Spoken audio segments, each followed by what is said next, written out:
Some ideas just completely flip your thinking upside down. Like, what if your house isn't actually an asset? Or what if the rich don't really work for money? That's the kind of stuff that Robert Kiyosaki throws at you in Rich Dad, Poor Dad, and it's one of the most talked about finance books ever. So today, we're going to distill its biggest, most revolutionary lessons. The book kicks off with a puzzle that, let's be honest, probably hits close to home for a lot of us. We're all taught the same thing, right? Go to a good school, get a stable job, and you'll be set for life. But if that's the whole story, why do so many smart, hardworking people still find themselves struggling with money? That's the big question we're diving into. So how does the book explain this?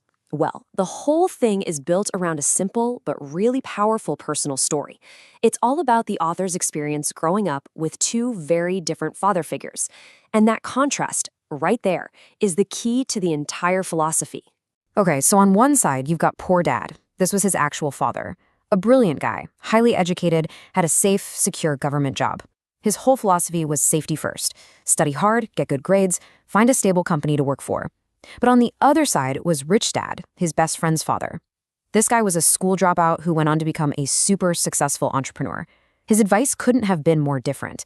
It was basically, forget the job security, you need to learn how money actually works. So what was the big secret? What was the one thing that made all the difference between these two guys? It wasn't about how much money they made. It wasn't about their education level.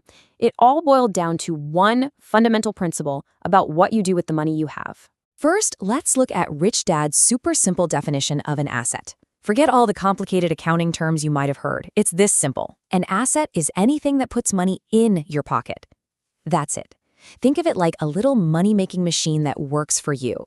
And then, of course, you've got the flip side, a liability. This is just as simple.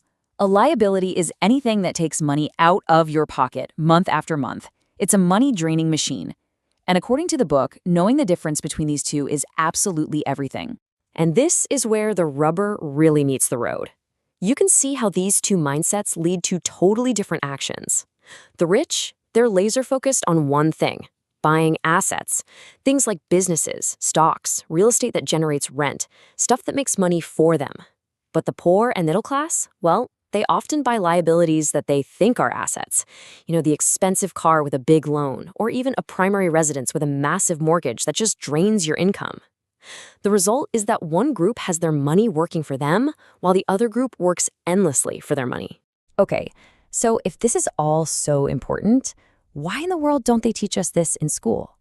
This brings us to a really critical point in the book. Our education system has a huge blind spot when it comes to money. I mean, think about it.